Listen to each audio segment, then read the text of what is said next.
Antes de la crisis de 1929, América Latina crecía exportando materias primas al resto del mundo.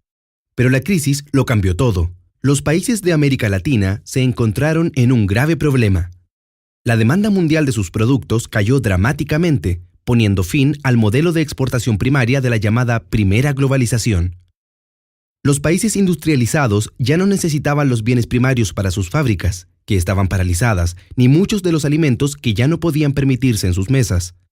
El problema no era solo que se vendiera menos cantidad de productos, sino que se produjo una caída general de precios que afectó más a los bienes exportados que a los importados. Este encarecimiento relativo de las importaciones, sumado a la reducción de los volúmenes exportados, tuvo un efecto tremendo sobre la región. Cayeron fuertemente los ingresos, hubo déficit fiscales y se paralizaron las importaciones. Durante esta etapa, el economista argentino Raúl Prebisch estaba en importantes puestos de gobierno intentando capear el temporal. Esta experiencia en un contexto de crisis lo llevó a reflexionar sobre lo que había ocurrido. Llega a la idea de que el encarecimiento relativo de las importaciones no se da solo en el marco de la crisis, sino que es una tendencia. Tendencia que se conoce como caída de los términos de intercambio o tesis Singer-Prebisch, ya que Hans Singer, economista del desarrollo, llegó a la misma conclusión al mismo tiempo en Inglaterra. Esta tesis tenía importantes implicancias que fueron desarrolladas y defendidas por la CEPAL en los años siguientes. Si el precio de los productos primarios en los que se especializaba América Latina iba bajando con respecto a los productos manufacturados que se compraban a los países industrializados, la posición de América Latina iba empeorando. Necesitábamos vender más alimentos, más minerales, más caucho, para poder comprar los mismos bienes. Esto desafiaba la teoría del comercio internacional dominante, la de las ventajas comparativas formuladas por el economista inglés David Ricardo. Los países periféricos mantendrían su posición subordinada si no lograban romper esa dinámica. Por lo mismo, debían apostar por industrializarse, y para eso, el Estado tenía que actuar de forma enérgica para romper la asimetría que generaba el sistema capitalista dentro de los intercambios internacionales. Pero, ¿por qué ocurría esta caída de los términos de intercambio según Prebisch? Dentro de su marco explicativo, hay varias fuerzas que estarían actuando. Por un lado, está la teoría de la elasticidad ingreso de la demanda. Esto significa que cuando un inglés tenía más dinero, compraba un café brasileño que antes no compraba. Si su ingreso aumentaba, podía tomarse otra taza de café al día. Pero si su ingreso se multiplicaba por 20, no tomaría 20 tazas de café al día. Así, la demanda por bienes primarios aumenta, en el margen, menos que el ingreso. Por otra parte, cada vez más países se van sumando a la venta de café, compitiendo por el mismo mercado. Eso hace que el precio del café tienda a bajar. En segundo lugar, por la estructura de los mercados de trabajo de los países periféricos. A estos se les hace más difícil retener los frutos del aumento de productividad en las actividades primarias. O sea, se logra producir más con lo mismo, pero en vez de que los trabajadores o los empresarios ganen más por ser más eficientes, los precios de los productos bajan, lo que beneficia a los países ricos.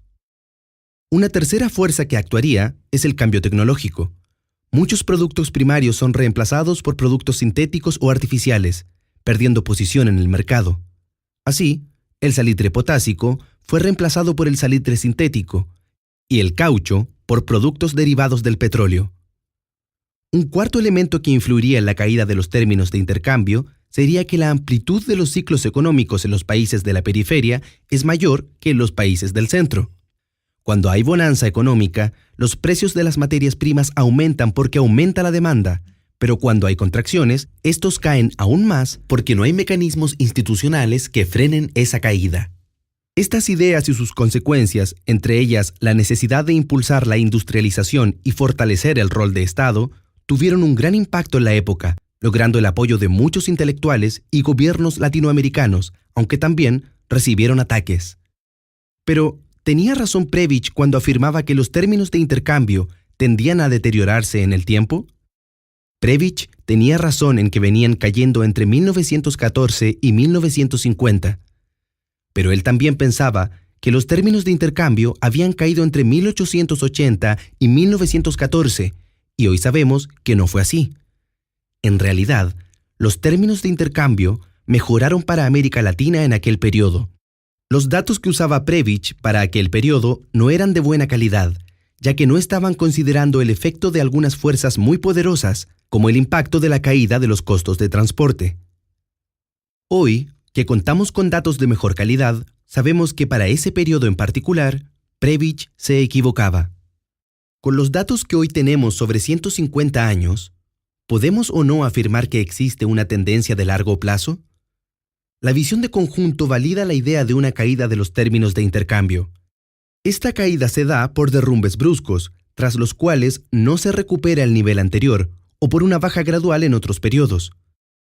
Esto quiere decir que, con excepciones para algunos periodos concretos, como la primera globalización y finales de la década del 2000, la tesis de Prebisch fue correcta.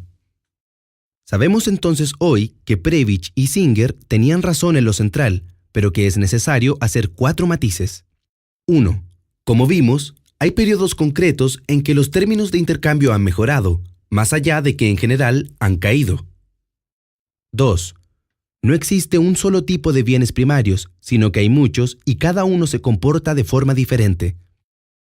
Para simplificar podemos definir categorías. Los bienes agrícolas de clima templado, los bienes agrícolas de clima tropical y los bienes no reproducibles, metales, petróleo, etc. Si bien en el largo plazo los 3 grupos han participado de la tendencia a la caída, sus niveles y cronología han sido algo diferentes. 3. Lo que se debe discutir desde la actualidad es hasta qué punto los bienes primarios son representativos de la estructura de comercio exterior de los países de América Latina. El cuadro en que los países de América Latina exportaban materias primas y recibían bienes industriales debe ser visto de forma más compleja, por el aumento del comercio intraindustrial y una creciente deslocalización industrial. 4. Los países de América Latina son muy diferentes entre sí, en cuanto a tamaño, riqueza, matriz productiva, dotación de factores, inserción en la actual etapa de globalización, etc. Por lo mismo, los efectos de los términos de intercambio han sido muy distintos sobre ellos. El debate sigue estando abierto y cobra especial vigencia cuando el alto precio alcanzado por la mayoría de las materias primas y alimentos a principios del siglo XXI genera una ola de bienestar, al tiempo que un aumento de la dependencia de la exportación primaria en varios países de la región, lo que se conoce como reprimarización.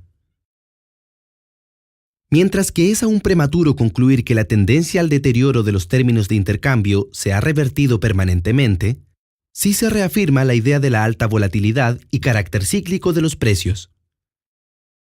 En un nuevo escenario internacional, con reconfiguraciones del centro y la periferia, reaparecen igualmente los problemas vividos en el pasado.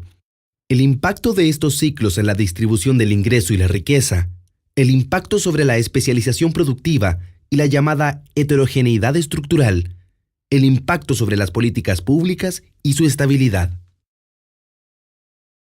Hoy, como en el pasado, se impone el estudio riguroso de los hechos históricos y enfrentar los desafíos del desarrollo latinoamericano que siguen estando presentes.